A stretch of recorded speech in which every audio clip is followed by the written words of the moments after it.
Olá, minhas amigas e meus amigos. Chegou a hora do nosso encontro neste fim de domingo. Um domingo em que um vendaval por aqui arrancou árvores, deixou um pergolado inclinado, fez um estrago enorme. Só não conseguiu tirar a bandeira do Brasil do alto do mastro. Mas o estrago foi grande. Inclusive na rua, fios de alta tensão caídos lá.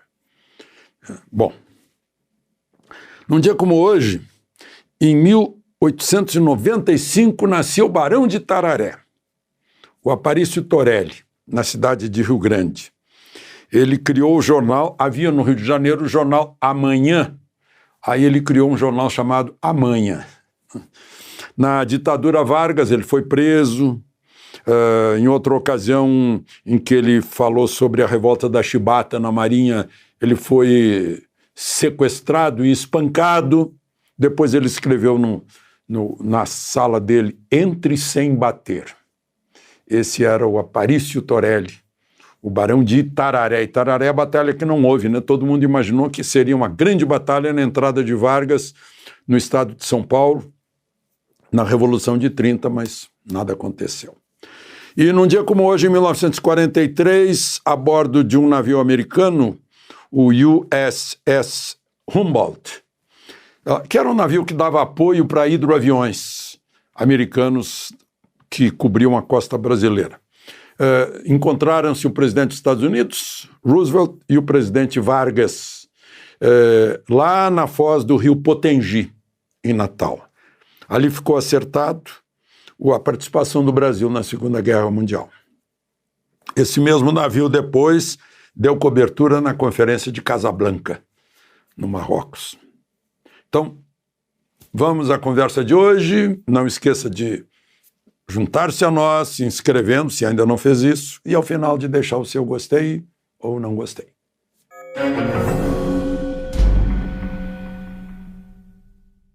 Principal assunto de hoje, depois de amanhã, uma eleição importantíssima. A eleição do presidente do Senado. Eu não vou falar do presidente da Câmara, porque essa já está decidida, né? A reeleição de Arthur Lira. Agora, no Senado, está ainda indecisa. No sábado de manhã, houve um encontro com os presidentes do PL, do PP e do Republicanos apoiando a candidatura de Rogério Marinho. Eu anotei aqui coisas que ele disse, só para vocês saberem exatamente. O Rogério Marinho ele foi ministro, um ministro muito importante de Bolsonaro, né? Nas obras públicas, no atendimento ao desenvolvimento regional, foi muito importante. Ele, quando trabalhava junto com Paulo Guedes, foi essencial na reforma da Previdência, né? Um grande entendido do assunto. E, além de tudo, tem uma vida de legislador aí no parlamento que é brilhante. Bom, ele disse o seguinte, que o Senado Federal é essencial no restabelecimento da Constituição em sua plenitude e que o Estado de Direito não seja apenas retórica. Estão entendendo bem a profundidade disso? A eleição dele é isso, né? É contra a censura, a volta dos direitos de expressão, de reunião, de opinião, né? Da inviolabilidade do mandato. Né? Ele, no discurso, disse que a recuperação do caos de Dilma começou com Temer. A candidatura dele, ele disse, é do povo, é do Senado, para moderar a avidez e os excessos e daqueles que querem destruir a autonomia do Banco Central, a reforma trabalhista, as parcerias público-privadas, os marcos legais do saneamento, ferrovia, entre outros, que já pertencem ao povo brasileiro. Para resgatar o Senado Federal pelo bem do Brasil, não vai ser uma vingança, mas respeito a todos, porque é uma casa de pares. Reequilibrar os poderes, o direito de falar o que se pensa, reconstruir a relação perdida entre o Senado Federal e o povo, e os estados brasileiros. Aí, na hora das perguntas, o repórter perguntou para ele se iria fazer o impeachment, né? Porque Pacheco ficou sentado em cima de 60 e tantos requerimentos pedindo impeachment de ministro do Supremo. Ele disse, não, vai ser o diálogo em primeiro lugar, para evitar a hipertrofia do judiciário sobre o legislativo. Aí, imaginem só que coincidência, neste domingo, o Evangelho de Mateus. Mateus 12, se não me engano. Mateus 5, 1, 12. Sermão da Montanha. Bem-aventurados os que têm fome e sede de justiça, porque alcançarão a misericórdia. Bem-aventurados os que são perseguidos por causa da justiça, porque deles é o reino dos céus. Coincidência. Esse evangelho de hoje, de Mateus. Bom, o Rodrigo Pacheco quer ser reeleito, ele já ganhou, e interessante que ele propriamente não está trabalhando. Quem está trabalhando por ele é o Alcolumbre, o antigo presidente, que também segurava os requerimentos de impeachment e que já está rifando os cargos na direção da Câmara. Inclusive, ele fica na mais importante das comissões, preside a Comissão de Constituição e Justiça. Por sua vez, o presidente Lula já foi visitar Pacheco na casa dele para mostrar o apoio, né? Aliás, ele recebeu o apoio dos outros dois poderes, né, de Lula e de gente lá do Supremo, que, segundo dizem, está ligando para senador pedindo voto para Rodrigo Pacheco. Agora, quem mais pode fazer isso, pedir voto? É a origem do poder. Os eleitores dos senadores. Os que nomearam os senadores pelo seu voto. É você que pode ligar para o seu senador pedindo para votar, né? Como a gente faz para aqueles que a gente ajuda a eleger. Assim a gente exerce poder também, né? Porque é uma eleição essencial. Pode significar a primeira grande vitória do presidente Lula no Congresso ou a primeira grande derrota, né? Porque Lula entrou nessa. O Lula é Pacheco. Alcolumbre é Pacheco, né? Dizem aí que Alexandre de Moraes é Pacheco, né? Então, é isso que está em jogo. Por isso a eleição é importante. Bom, vamos em frente. Sim, para vocês terem noção, os três partidos que lançaram ontem de manhã o Rogério Marinho, PL tem 14 senadores, o PP tem 6, os republicanos têm 3. Aí está dando 23. O Podemos, que tem um candidato, o senador Eduardo Girão, tem 6. Né? Mas, só para vocês saberem, para ser eleito tem que ter metade mais um. Enquanto não tiver metade mais um, é mais uma eleição, né? Se aderir o Podemos, dá 29. O PT já declarou voto a Rodrigo Pacheco. O PT tem 9. O partido de Rodrigo Pacheco tem 11. PSD. Né? E aí tem o MDB, vocês devem ter ouvido há pouco, Rogério Marinho elogiando Temer, né? Que para Lula é golpista.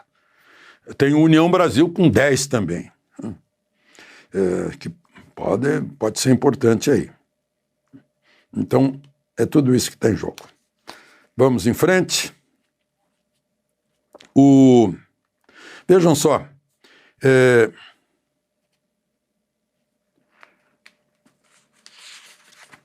falando sobre o pacote de democracia que foi anunciado semana passada, eu estava dando uma olhada, né? Meu Deus, cria censura nas redes sociais, isso é pacote da democracia.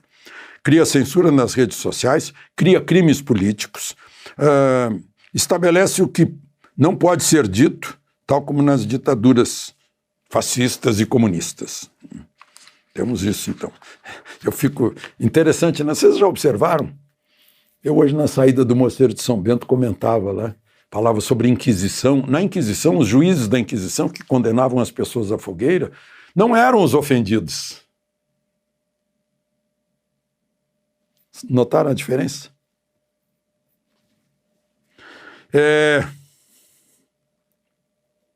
Bom, a propósito,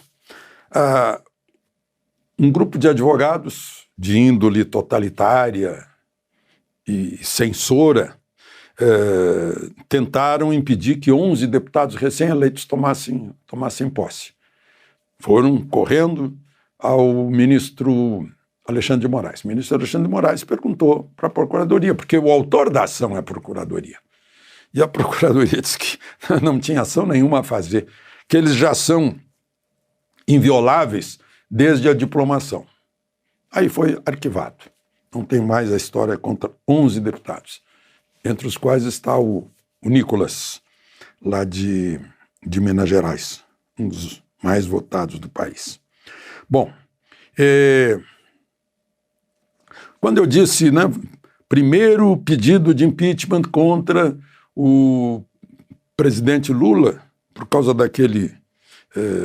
houve golpe, o Congresso fez golpe, o Temer é golpista, etc., que foi o deputado Sanderson, lá do Rio Grande do Sul. Eu disse o primeiro, eu não imaginava que ia haver um segundo pedido tão rápido. Nem abriu ainda a Câmara, já tem lá o deputado Evair de Mello, do PP, né, que está acusando o chefe de Estado do Brasil de dizer que o Congresso fez um golpe e dizer isso no exterior, né, golpe contra a Dilma. Na verdade, houve. Só que é o contrário, a favor de Dilma. Não se cumpriu o parágrafo único do artigo 52, porque ela foi destituída e não foi punida. Né? Não houve a punição de inelegibilidade. Como diz a Constituição, não obedeceram à Constituição. Né?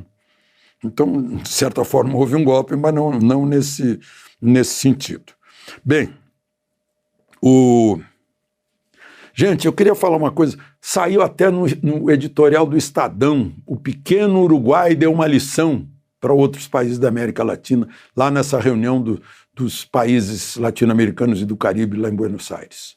Trata-se a lição dada pelo presidente do Uruguai, Luiz Lacalle Pou. Olha só o que disse. O CELAC, que é essa reunião, não pode ser um clube de amigos ideológicos. Ele disse na cara de todo mundo lá. Fala-se muito de democracia e direitos humanos, mas aqui há países que não respeitam a democracia, nem os direitos humanos, nem as instituições. Pratiquemos com ação o que dizemos em nossos discursos. Que belo discurso, que lição.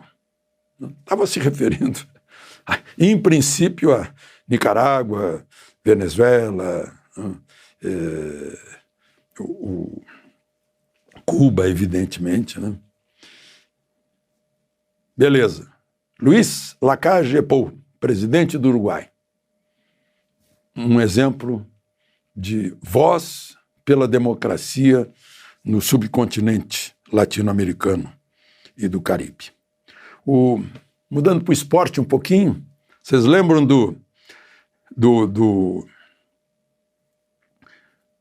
nosso Djokovic?